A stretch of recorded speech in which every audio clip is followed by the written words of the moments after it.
नमस्कार। मैं गोरखपुर से आदर्श कुमार श्रीवास्तव इस समय दीवानी कचहरी में खड़ा हूँ, जो कि अभी कुछ 2 दिन पहले अध्यक्ष और मंत्री की घोषणा हुई थी।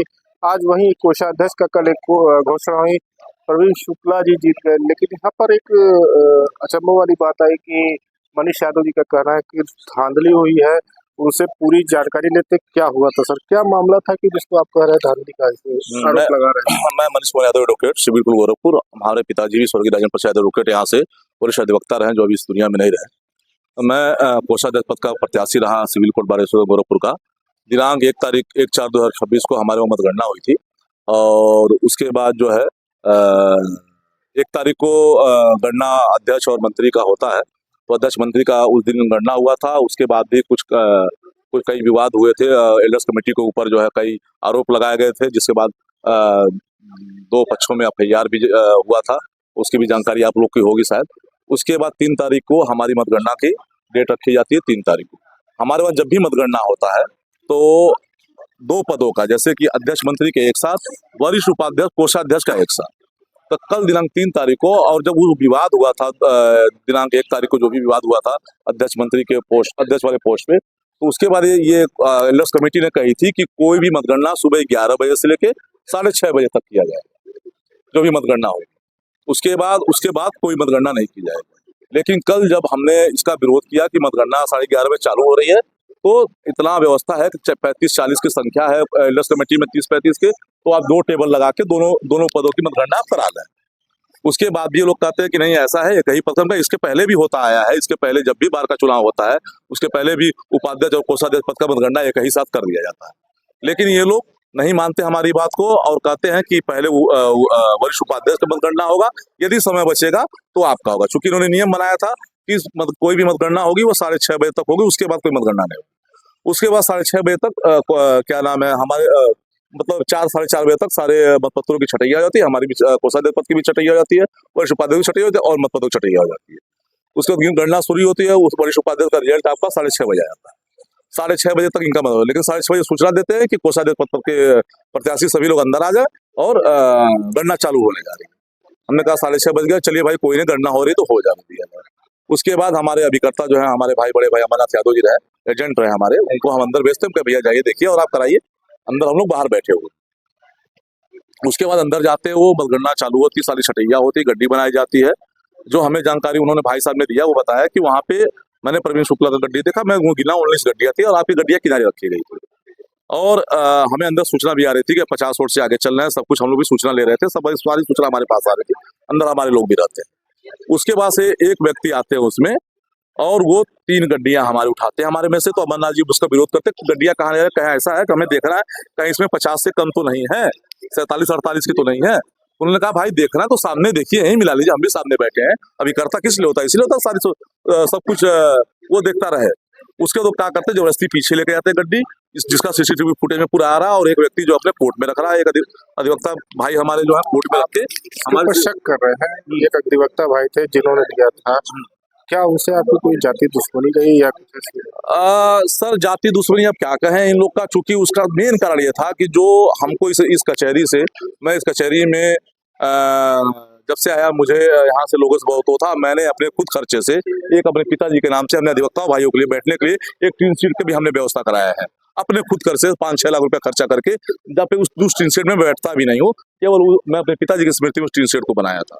उससे 3 सेट जो बनाए थे तो कहाँ पर है वो, किस तरह से? मस्जिद के बगल में है, बारिश सिविल कोर्ट गोरखपुर में मस्जिद के बगल में टीन शेड है, जिसमें 50-60 अधिवक्ता बैठते हैं। मैंने उन अधिवक्ता भाइयों के लिए टीन शेड बनवाया अपने पिताजी के नाम से, अपने खुद के खर्चे से।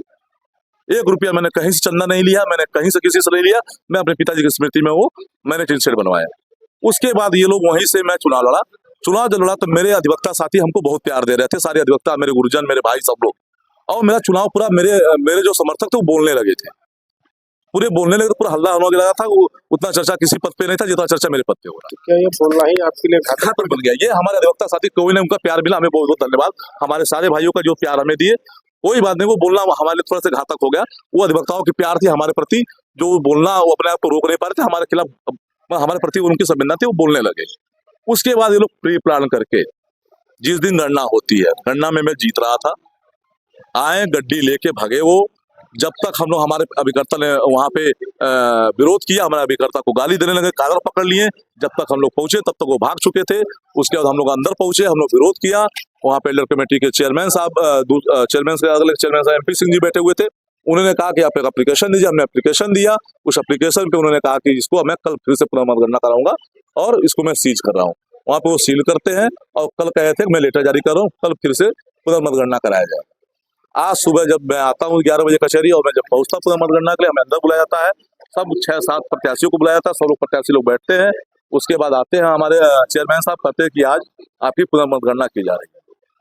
तो जो भी वहाँ प्रत्याशी लोग थे वो विरोध करते, उसका कहते मतगणना होगा तो यहाँ बहुत कुछ हो जाएगा, खून खराब हो जाएगा, ये सब हो जाएगा। उसके बाद से वो लोग कहते हैं कि ठीक है आप भी एक एप्लीकेशन दीजिए। वो लोग भी एप्लीकेशन देते हैं, हम लोग को बाहर किया जाता है और थोड़ी देर बाद जो है वो घोषणा कर देते हैं कि फला पद पे प्रवीण कुमार शुक्ला जी को विजय घोषित किया जाता है।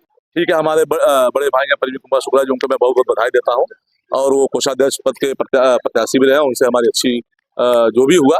लेकिन मैं ये जीत का श्रेय मैं पूरा एल्डर कमेटी को देता हूँ और मैं ऊपर तक ले जाऊंगा। अभी मैं सबको एक काफी रिसीव कराया हूँ, जिला जज साहब को दिया हूँ, चीट एंड फंड में दिया हूँ, सबको दिया हूँ। क्योंकि अगर ये सबक इनको नहीं मिलेगा तो अगले हर वर्ष इसी तरह सबको, हम नहीं किसी दूसरा व्यक्ति कोई और मेरा भाई चुनाव लड़ेगा उसके साथ भी करेंगे। क्योंकि इनका अगर इसी तरह इनके खिलाफ कोई कार्रवाई नहीं हुई तो उसके बाद ये लोग ऐसा करते गए। फिर अभी मैं गया था वहाँ पे रिसीविंग कराने, अपना जो भी एप्लीकेशन था हमें रिसीविंग दे दीजिए। तो हमने कहा सर एक काम करिएगा, CCTV फुटेज को सुरक्षित रख लीजिएगा और हमको एक पेन ड्राइव में दे दीजिएगा। तो कहा ऐसा उसका हमें देखभाल नहीं करते, वो हमारे हाथ में क्यों आप चुनाव करा रहे हैं, बाद में ताला आपका लग रहा है। कहीं ना कहीं आप एल्डर्स कमेटी के ऊपर भी एक शक के दायरे में ले आ रहा है कि इस तरह से उन्होंने किया। एल्डर्स कमेटी ही ने पूरा किया है, वही लोग ही पूरा मिले हुए थे, जो उन्हीं हमारे उन प्रत्याशियों के आदमी लोग थे, वही लोग तो सारा कराए हैं। तो अब आगे क्या है कि सुप्रीम कोर्ट जाएंगे, जैसे आपका कहना है कि कहाँ तक आप लड़ाई लड़ेंगे? मैं इस लड़ाई मैं अभी बार काउंसिल भी जाऊंगा, बार काउंसिल में हाई कोर्ट भी जाऊंगा। हाई कोर्ट के मैं अगर हाई कोर्ट से रिलीफ पे सुप्रीम कोर्ट तक जाऊंगा। लेकिन मैं इस पे लड़ाई लड़ूंगा, इसलिए अगर नहीं लड़ाई लड़ूंगा तो आगे से भी ऐसा करेंगे, हो सकता है मेरे साथ भी करे, हो सकता कोई दूसरा व्यक्ति लड़े उसके साथ भी करे, तीसरा व्यक्ति लड़े उसके साथ भी करे, मतलब ये जिसको चाहेंगे उसको जिता लेंगे। तो ये थे मनीष यादव जी, अपना दुख और दर्द बताया। फिलहाल एल्डर्स कमेटी पे एक बहुत बड़ा इल्जाम लग रहा है। ये तो अभी कुछ अंदर जहां काउंटिंग हो रहा है वहां जाने के बाद क्या तस्वीरें कुछ साफ होंगी। फिलहाल गोरखपुर के लिए मैं आदर्श श्रीवास्तव।